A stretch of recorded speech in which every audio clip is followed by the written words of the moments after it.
Abra sua Bíblia comigo no livro de 2 Reis, capítulo 4, versículo 1. Segundo livro dos Reis, capítulo 4, versículo 1. Deus colocou uma palavra no meu coração, e eu quero, antes de ler o texto, liberar uma palavra para você. Não importa o que você está enfrentando, você vai atravessar isso. Você recebe isso? Eu não tenho a mínima noção do que você está enfrentando, mas eu declaro que você vai atravessar isso. Talvez não vai atravessar sem tomar pancada, sem dores, sem aflições, mas você vai atravessar, você vai atravessar. 2 Reis, capítulo 4, versículo 1 diz: certo dia, a mulher de um dos discípulos dos profetas foi falar com Eliseu, e ela disse: teu servo, meu marido, morreu, e tu sabes que ele temia ao Senhor, mas agora veio um credor que está querendo levar meus 2 filhos como escravos. Eliseu perguntou-lhe: como posso ajudá-la? Diga-me, o que você tem em casa? E ela respondeu: tua serva não tem nada, além de uma vasilha de azeite. Então disse Eliseu: vá pedir emprestadas vasilhas a todos os vizinhos, mas peça muitas. Depois entre em casa com seus filhos e feche a porta e derrame daquele azeite em cada vasilha e vá separando as que você for enchendo. Depois disso, ela foi embora, fechou-se em casa com seus filhos e começou a encher as vasilhas que eles lhes traziam. Quando todas as vasilhas estavam cheias, ela disse a um dos seus filhos: traga-me mais uma. Mas ele respondeu: já acabaram. Então o azeite parou de correr. Ela foi e contou tudo ao homem de Deus, que lhe disse: vá, venda o azeite e pague suas dívidas, e você e seus filhos ainda poderão viver do que sobrar. Deus, essa palavra é tão conhecida, já ouvimos pelo menos uma dezena de pregações sobre ela, e aqui está a beleza do Evangelho. Mesmo uma palavra já conhecida, o Senhor traz vida, resposta e alimento. Esse povo não veio aqui senão fazer outra coisa que te ouvir. Nós precisamos de ti, Senhor. O diabo não tem dado folga. Os desafios estão aí, as pressões, as perseguições, e nós precisamos sair desta reunião com uma certeza: o Senhor falou comigo. Apesar de mim, Senhor, fala com esse povo. Fala, Senhor, fala, e que eu não atrapalhe aquilo que o Senhor tem para tratar em cada coração aqui. Eu não tenho a mínima noção de como essa palavra vai chegar a eles, mas eu te imploro, fale conosco nesta noite, em nome de Jesus, amém. Esse texto, ele começa triste, porque ele fala de uma fase de glória que se passou. A mulher chega para Eliseu e fala: olha, meu marido, ele era um dos teus profetas. Eu não sei se você sabia, mas Eliseu tinha uma escola de profetas. Eliseu foi um grande discipulador, e Eliseu não era qualquer pessoa, ele tinha a porção dobrada de Elias. Mas um tempo de glória se passou. Isso que é importante entender um pouco, que toda fase boa, toda fase gloriosa, fase de sucesso, fase de êxito, por mais que isso seja difícil de ouvir, mas fases gloriosas passam. Sabe aquela fase que tudo dá certo? Que você estala o dedo e aparece? Nenhuma fase é permanente. Nem a tristeza é definitiva, como também nem a alegria é definitiva. E é por isso que nós nunca deveríamos ter uma relação com Deus pautada no que sentimos, porque nada é definitivo. A fase gloriosa passou, e agora essa mulher viu o sacerdote da família ir embora, seu marido, sobra ela, seus filhos. E agora, quando esse sacerdócio rompe, o marido dela era aluno de profeta, a casa dela começa a ser ameaçada por algo que nunca deveria ameaçar a casa de um profeta. Na casa de um profeta pode até passar fome. A casa de um profeta pode até ter escassez, problema, necessidade. Mas se tem uma coisa que nunca deveria ter na casa de um profeta, é escravidão. Concorda comigo ou não? Se tem uma coisa que nunca deveria ter na casa de um profeta, é escravidão. E o maior problema dela não é a falta de comida, não é a falta de alimento. O maior problema dela é que os 2 filhos dela, pelas dívidas, podem ser levados como escravos.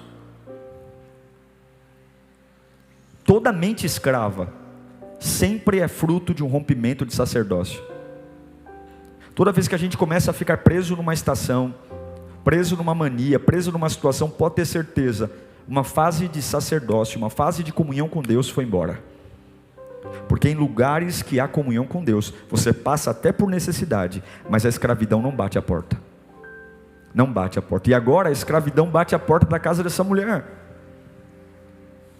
Acabou-se a intimidade com Deus, acabou tudo. E agora, o problema não é só a falta de alimento, o desconforto, a pobreza, que não há roupa de grife, que eu não tenho mais condição de ter um carro zero, agora eu tenho que vender o carro para andar de ônibus. Tudo isso não é um problema. O problema é que agora a escravidão está batendo a porta de casa. Agora há um vício nos aprisionando. Agora há uma escravidão de falta de diálogo, alguma coisa que todo homem de Deus é preparado para lidar com tudo. Se tem uma coisa que o homem de Deus nunca conseguirá lidar, é com a prisão. Porque foi exatamente para isso que o Filho de Deus veio, para nos trazer liberdade. A fome nunca deveria ser um problema para nós. Falta de roupa, falta de recursos, oscilar a vida financeira, ganhar mais, ganhar menos. Agora, se tem uma coisa que destrói a gente, é quando o credor bate a porta para aprisionar a gente.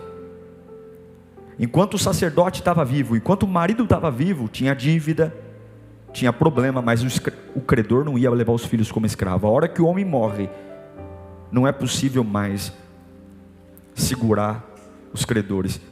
Eu quero que você entenda, tem coisas na nossa vida, irmãos, que não podem ser negociáveis. Tem coisa na nossa vida que nós não podemos, não existe neutralidade, está entendendo? Não existe morno. Tem horas que a gente tem que manter o sacerdócio vivo, porque senão a escravidão bate a porta. E não menospreze as artimanhas do adversário da sua alma. Não menospreze a fúria que ele tem para escravizar sua mente. Pronto, a vida dessa mulher acabou. A vida dessa mulher acabou. Primeiro porque ela está numa sociedade judaica que é extremamente machista, injusta e preconceituosa. Uma mulher desamparada do marido, com 2 filhos e devendo, esquece. Segundo, que ninguém se casaria com uma mulher que ao invés de ter dote, tem dívida. Uma oportunidade seria um novo casamento.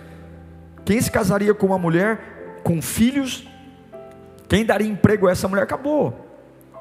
Mas eu percebo que a desgraça da vida dessa mulher aconteceu por uma aliança com um homem. E essa aliança não era completa. Porque, veja, o camarada morre, o sacerdote morre. Mas a Bíblia diz que ela não herda só a morte do sacerdote, ela herda dívidas, credores. Naquela época uma mulher não poderia fazer dívidas. As mulheres não mexiam com dinheiro, as mulheres não negociavam. Então é muito provável que todas essas dívidas que ela contraiu ainda foram, por serem dívidas tão altas ao ponto de seus filhos serem levados como escravos, muito provável que sejam dívidas contraídas pelo próprio marido. E agora ela não tem nada. E o que você faz com uma pessoa que não tem nada? O que você entrega para uma pessoa que não tem nada? O que você faz? Eu sinto dó. Se eu olho para alguém que não tem o que comer, eu logo saco um dinheiro do bolso e digo, está aqui, ó, vai na padaria, compra um pãozinho, vou te arrumar uma cesta básica, vai na Lírio, vai na área social da igreja. Eliseu encontra uma mulher que não tem nada. E o que eu acho interessante é que aqui Deus começa um processo de cura. E o processo de cura é muito diferente daquilo que a gente espera. A gente espera algo diferente. Pastor, eu estou com uma prisão, eu estou com uma ameaça, eu estou me sentindo ameaçado espiritualmente, estou me sentindo ameaçado fisicamente, eu estou me sentindo pressionado por algo, parece que as coisas não vão na minha vida, parece que nada dá certo, é uma opressão, é um sentimento, é uma coisa ruim. E quando Eliseu pergunta para aquela mulher, o que você tem em casa? Ela fala a real, ela fala, a tua serva não tem nada. A tua serva não tem nada. Ela estava dizendo, olha, não tenho nada além de uma botija de azeite. Mas o foco dela não é que ela tenha botija de azeite. Ela não começa dizendo, olha, eu tenho uma botija de azeite e mais nada. Mas ela fala, eu não tenho nada, senão uma botija de azeite. O foco dela não é a botija, o foco dela é dizer que ela não tem nada. E esse não tem nada é muito mais do que essa expressão não tem nada. É eu não tenho esperança, eu não tenho futuro, eu não tenho condição, é o que a vida fez comigo, é as dificuldades, é o desgraçado do meu marido que me deixou um monte de dívida. Ele era teu aluno de profeta, pelo jeito não aprendeu nada, porque me deixou dívida, agora os credores vêm, quem me apoia?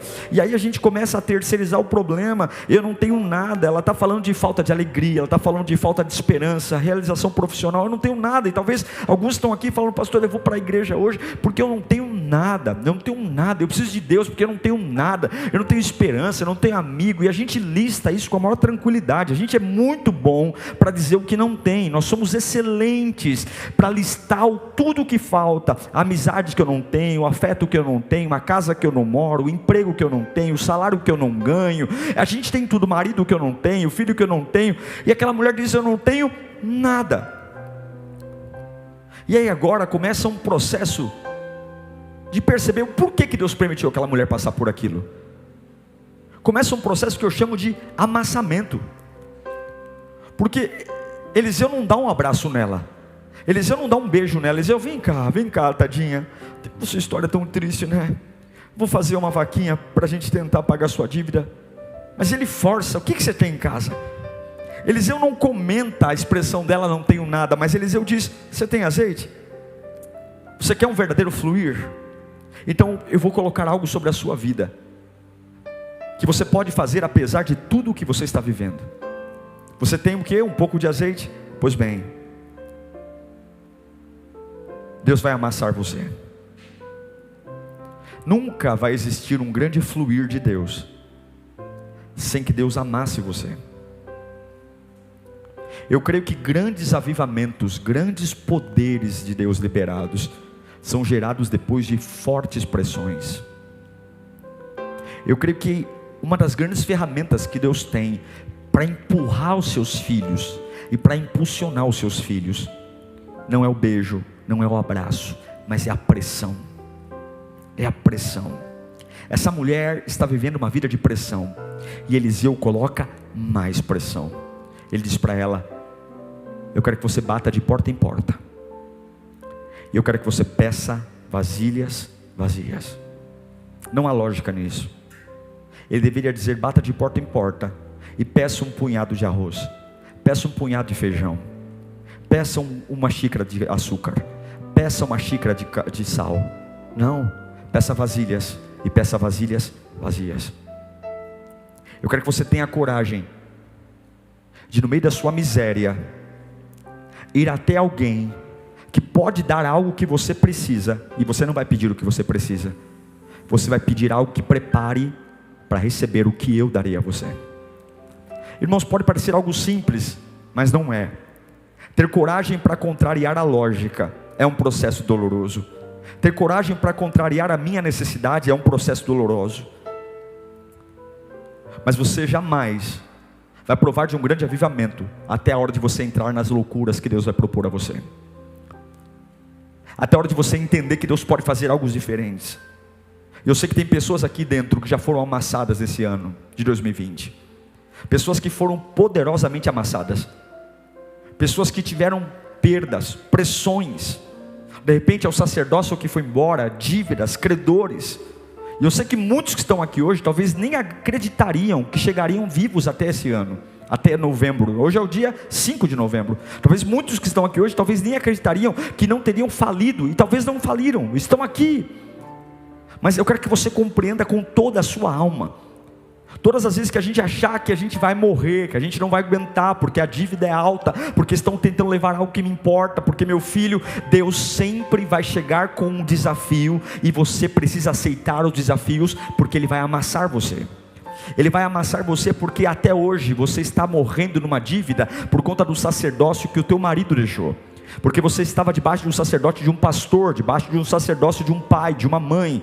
Mas agora Ele vai amassar você, para tirar toda a dependência do sacerdócio que morreu, e mostrar que o sacerdócio novo nunca vai morrer. Jesus Cristo nunca vai passar. Jesus Cristo nunca vai deixar você endividado. E eu sei que muitos falaram: pastor, minha casa era uma casa maravilhosa, eu adorava a Deus. Mas talvez o seu sacerdócio era um sacerdócio ruim. A sua fé cristã era uma fé misturada com sentimentos. A sua fé cristã era uma fé misturada com sensações. Você até adorava a Deus, mas dependia de alguém, dependia de uma pessoa, dependia de um sacerdócio, dependia de um culto. E agora Deus está dizendo: acabou, já que você está assim, eu vou espremer você ainda mais, para mostrar que não é de onde você acha que vai vir. E pegue as vasilhas vazias. Quantos podem entender que hoje é época de fazer alguma coisa? Sempre é época de fazer alguma coisa. Deus não estava matando esta mulher.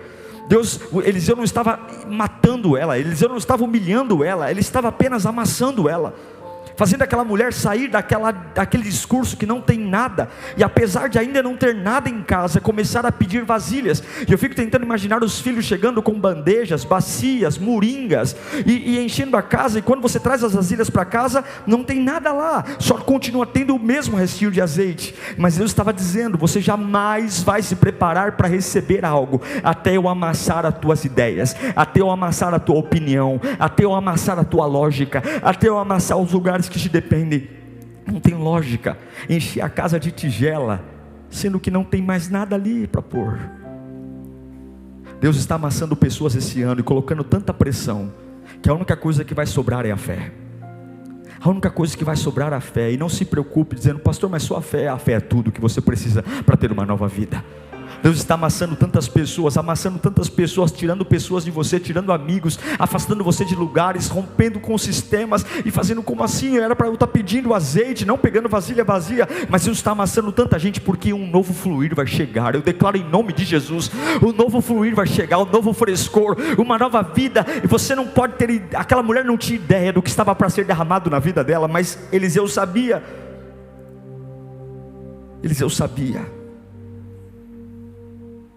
Talvez as pessoas perguntavam para aquela mulher: para que você quer essa tigela? Olha, me entrega aí. Você está bem? Estou bem. Está tudo bem? Está tudo bem. Porque ninguém precisa saber que Deus está te amassando. Ninguém precisa saber o que Deus está fazendo. Faça apenas o que Ele mandou. E quando perguntarem: você está bem? Diga: está bem. Por quê? Porque no meio do amassamento Deus cuida de você.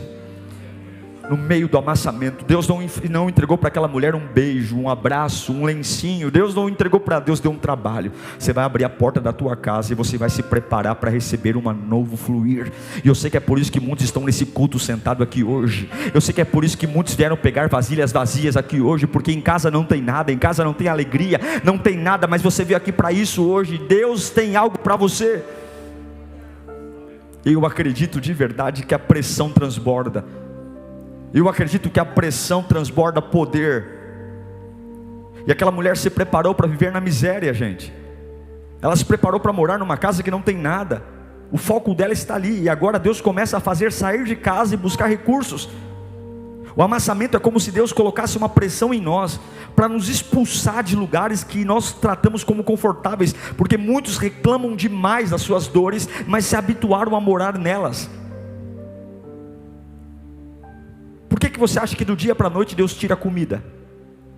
Por que você acha que do dia para a noite Deus tira um emprego, tira uma empresa, tira pessoas, tira amigos? Porque se Ele não tirasse, nós viveríamos ali eternamente. Por que do nada, tudo que era meu porto seguro, Deus vai lá e tira? Porque se Ele não tirasse, nós moraríamos ali para sempre. Mesmo fazendo orações dizendo: levanta-me, ergue-me. E Deus diz: eu vou tirar tudo. Não é porque eu te odeio, mas de uma hora para outra eu te atormento. Eu arranco a paz do seu coração. Eu tiro você da escuridão dessa casa que não tem nada e põe você à luz do dia, batendo de porta em porta, porque eu não vou permitir que a sua casa seja escravizada, porque não é comida, não é bebida, é poder de Deus. Deus não vai permitir que a sua casa seja escravizada, e Ele vai nos amassar. E algumas vezes, para que nós não sejamos escravos, Deus tem que nos expulsar de algumas fases, e para nos expulsar Ele tira tudo. E aí alguns falam: por que Deus faria isso comigo, pastor? Não é esse o Deus da Bíblia? Não é esse o Deus da... que Deus da Bíblia você conhece então? Por que Deus me traria tormento? Porque Deus permitiria eu bater de porta em porta, sabendo da minha história, das minhas dívidas? Quem que me daria a vasilha? E talvez a Bíblia não dá os detalhes, talvez pessoas se negaram a dar as vasilhas, dizendo: meu, você não...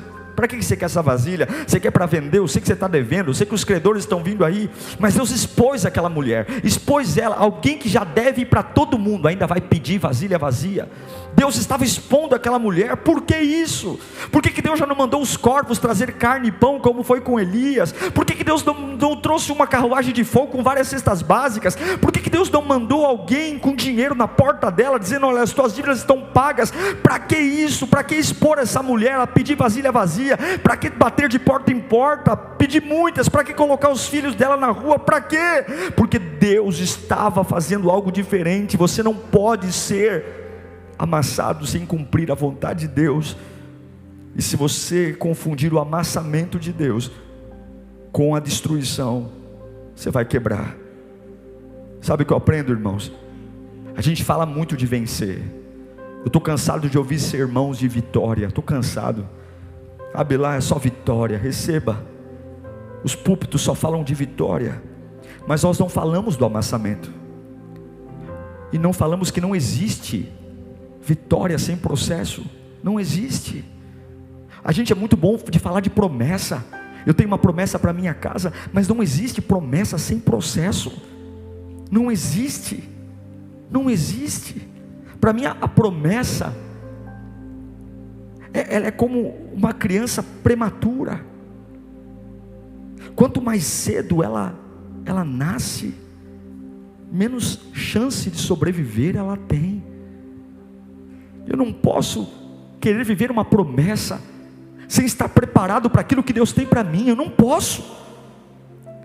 E quando a gente ouve algo devastador, e a gente só tem a promessa, esquece do processo, a gente acha que Deus não nos ama, e começamos a achar que a palavra é mentirosa.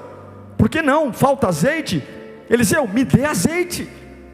O Senhor tem que curar a minha vida, o Senhor tem que curar meu coração, o Senhor tem que abrir essa porta. O Senhor precisa, eu tenho uma promessa. Como pode? Eu estou na igreja, eu tenho uma promessa, aí a minha casa está de perna para o ar. Eu tenho uma promessa de prosperar, e eu estou sendo demitido, porque quando só se tenho consciência da promessa, sem o processo, quando Deus mexe comigo, eu me revolto e digo: a palavra de Deus não é verdadeira.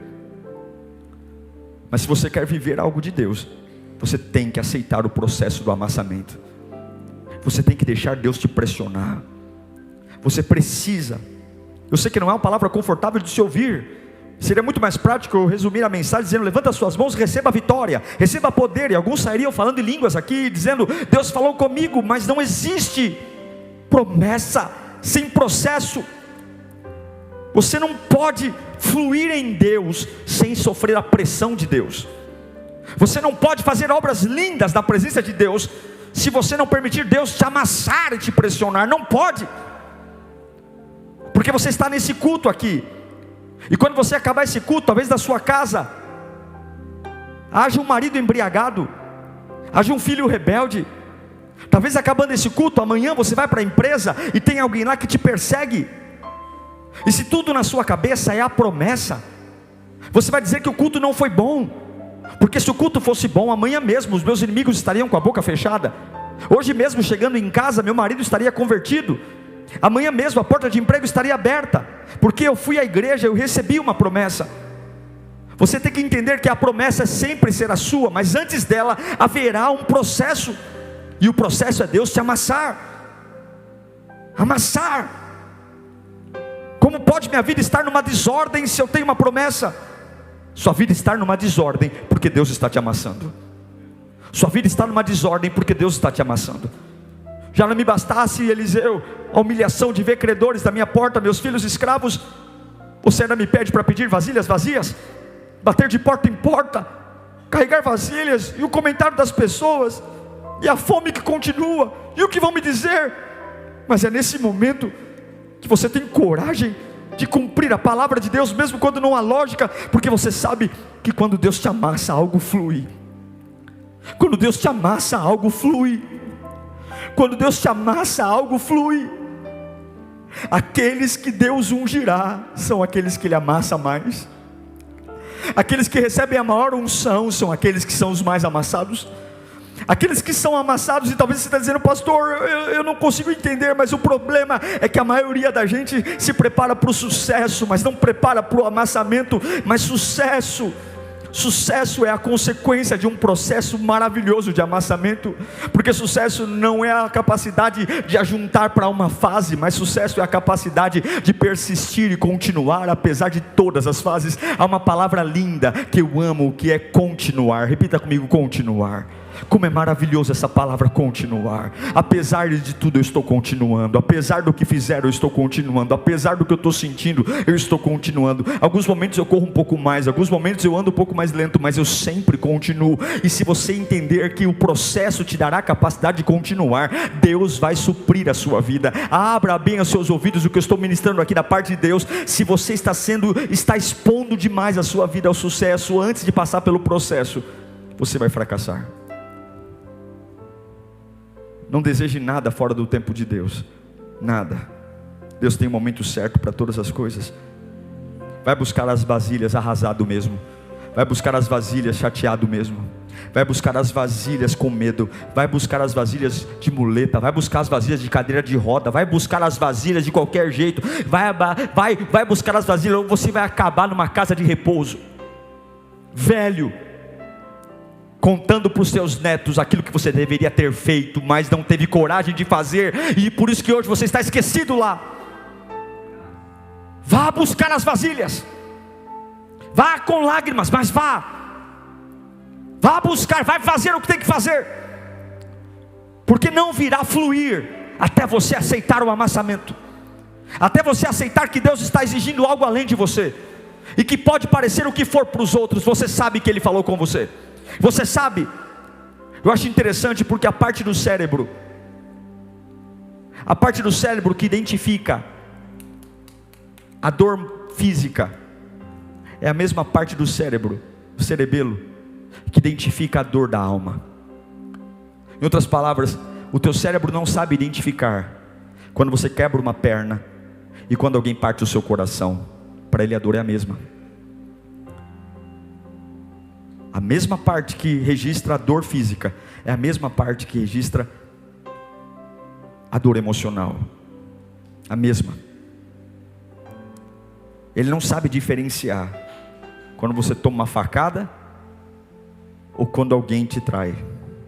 É a mesma dor.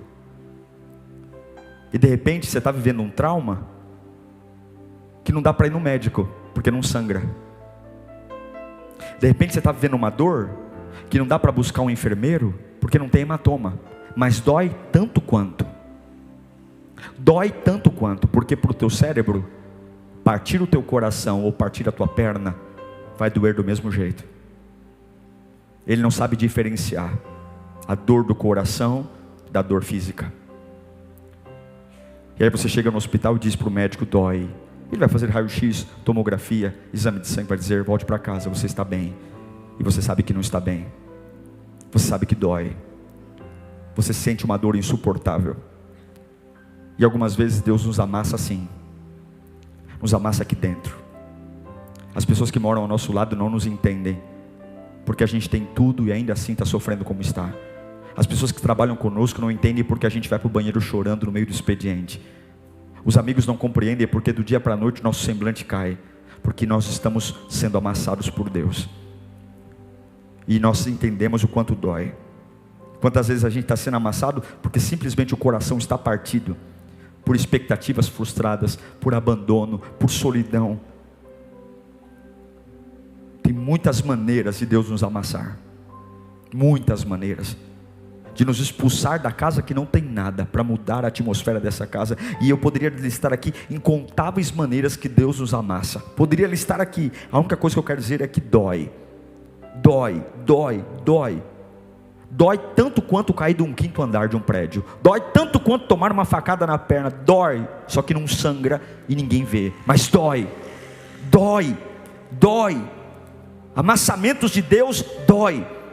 E não dá para ir para o hospital. Não dá, porque esse trauma espiritual, esse segredo, vai muito além de explicações básicas. E não há absolutamente ninguém aqui que escape desse processo. Eu já passei por isso, eu sei que muitos aqui já passaram por amassamentos divinos. E todo grande homem de Deus foi muito amassado. Todo grande homem de Deus. E eu te falo uma coisa: não ande perto de alguém que não permite ser amassado por Deus. Se você quer fluir, vai andar do lado de gente que foi amassada.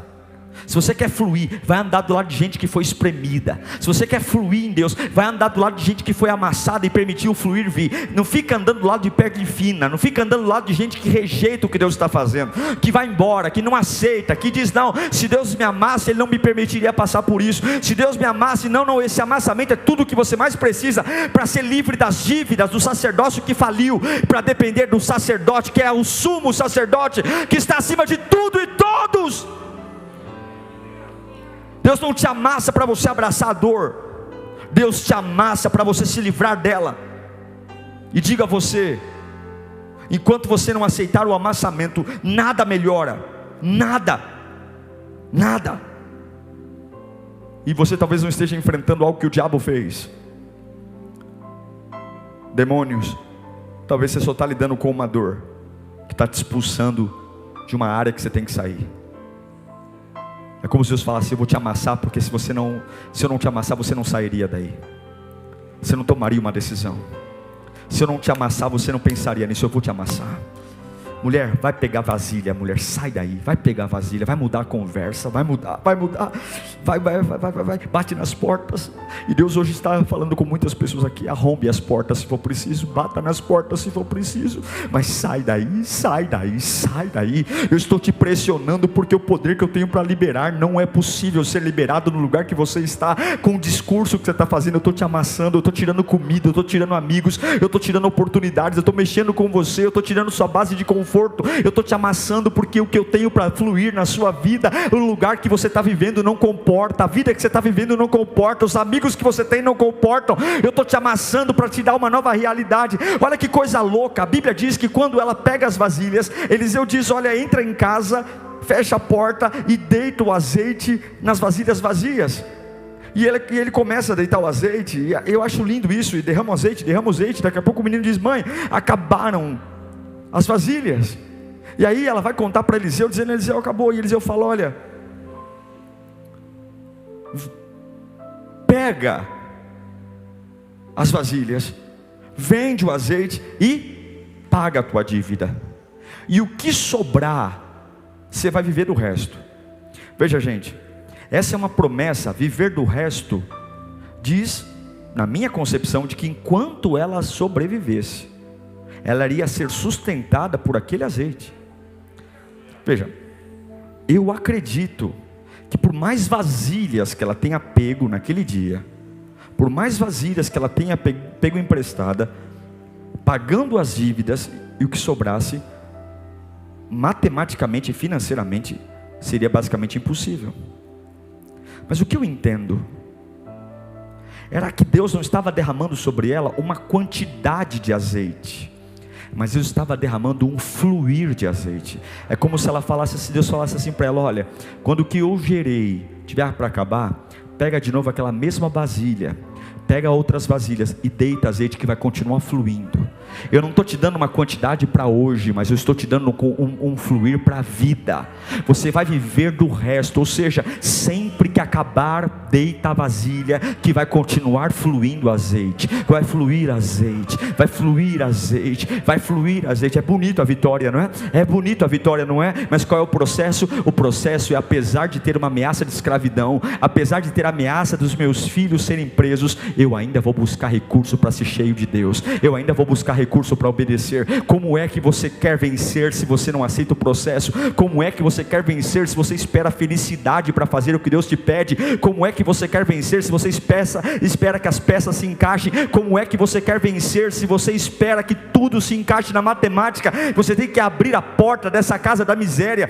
Pastor, apesar da depressão, apesar das ameaças, Deus está me amassando. Deus tirou tudo de mim, pastor. Eu ganhava mais, eu tinha recursos, eu tinha sonho, eu tinha viagem programada, e o que me sobrou hoje é a quinta B-Power. Pois bem, venha buscar sua vasilha, porque quando você voltar para casa, alguns vão dizer: a miséria, ao próprio, ninguém sabe o quanto dói, ninguém sabe o quanto está ferido, porque o hospital não te entende, o médico não te entende, o psicanalista não te entende, porque amassamentos internos são gerados para expurgar você de lugares que você nunca deveria estar, de fases que você nunca deveria estar. Deus está te amassando, porque aquilo que Ele tem para você não cabe onde você está, não cabe no discurso que você tem dito. Deus está te amassando para mudar a tua cabeça, e enquanto você não permitir o amassamento, nada vai mudar.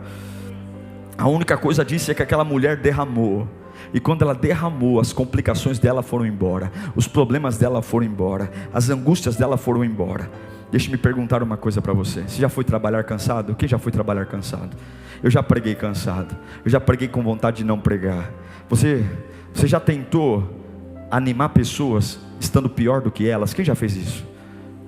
Tem vezes que a gente vai dar um conselho para uma pessoa, a gente está pior do que ela, mas a gente coloca aquele narizinho de palhaço, ouve e fala: tá bom, deixa eu te ajudar. Quantos aqui já tentaram ajudar pessoas sabendo que você está pior do que ela? Meu Deus, quantas vezes a gente já encorajou pessoas em áreas que a gente mesmo dentro de nós não tínhamos nem esperança. Mas é assim que a gente transborda. É quando a gente derrama o pouco que tem. É quando a gente derrama o pouco que tem. Quando ela derramou o pouco que tinha, as finanças dela foram liberadas, os filhos foram livres. Deus está te amassando para você liberar o que tem. Liberar. Apesar de estar debilitado, angustiado, triste, eu sei que assim como a azeitona na Palestina, ela é amassada, o azeite flui da azeitona quando ela é amassada. Você não tira azeite da azeitona sem amassar a azeitona. Amasse-a. O primeiro óleo é o mais nobre, era usado para o templo. O segundo óleo era para a alimentação do povo. E o terceiro óleo era para fazer sabão. Deus vai liberar a unção. Levanta as mãos para cá. O melhor que vai ser tirado dessa pressão será para Ele. Essa pressão vai arrancar de você os melhores louvores, as melhores orações, as melhores palavras. Essa pressão vai tirar de você as melhores visões espirituais, as melhores formas de evangelizar. Deus vai te colocar em lugares e você será uma igreja ambulante, uma fé ambulante. Você vai encorajar pessoas, vai encorajar.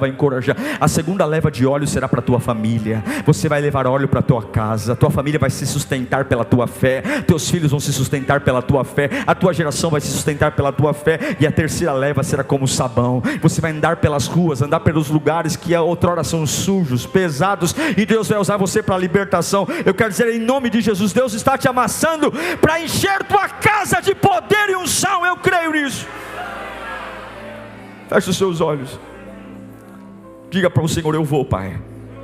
Apesar de tudo que está acontecendo, eu vou. Eu vou agora. Eu vou. Feche os seus olhos e comece a se encorajar pela presença de Deus. Feche os seus olhos e comece a dizer para Deus que você vai. Vá de qualquer jeito, vá, aceite. Aceite o processo, aceite o processo, aceite o processo, aceite o processo, aceite o processo, aceite o processo. Aceite, não tem promessa sem processo, não tem vitória sem processo. Os homens de Deus foram amassados. E eu sei que alguns aqui não estão sangrando, mas estão tão doloridos como alguém que caiu do 5º andar. Vá pegar vasilhas, vá se preparar para transbordar. Não queira explicação, não queira explicação. Deus está amassando porque o lugar que você está não serve.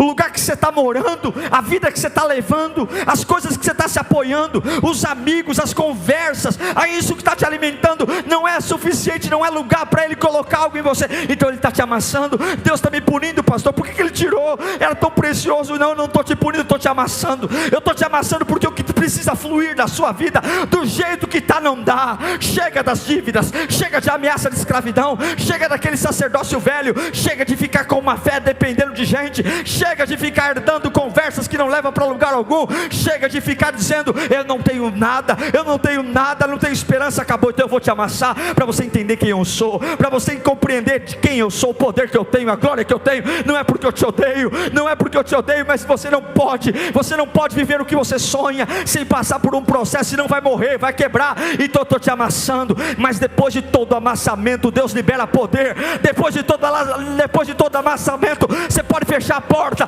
e não vai faltar azeite, não vai faltar azeite. Você vai fechar a porta em casa, é como aquela pessoa que falou: fui trabalhar, pastor, foi um inferno hoje. Mas você chega em casa, fecha a porta do quarto e dobra o joelho e deita a botija, e lá vem renovo, e no outro dia você está em pé de novo, no outro dia você está renovado. Eu briguei com a pessoa: meu pai, eu estou sendo ameaçado, estou sendo perseguido, eu não tenho nada. Não, lembra quem eu sou? Eu te amassei já, você já provou da minha glória, você já provou da minha fidelidade. Fecha a porta, mulher, deita a vasilha, e você vai ver que tem azeite para hoje, tem azeite para amanhã, tem azeite para o mês que vem, tem azeite. Você vai viver disso, você vai sobreviver disso, porque o novo fluir te sustentará, o novo fluir te sustentará. O novo fluir não será sustentado por amigos, por paixões, por sexo, por dinheiro, por jogos de azar, por bebida, por amizades fajutas. O novo fluir é fechar a porta e deitar o azeite, e do alto virá a provisão. Uricanta labaxeira, becanta labafanda labacá.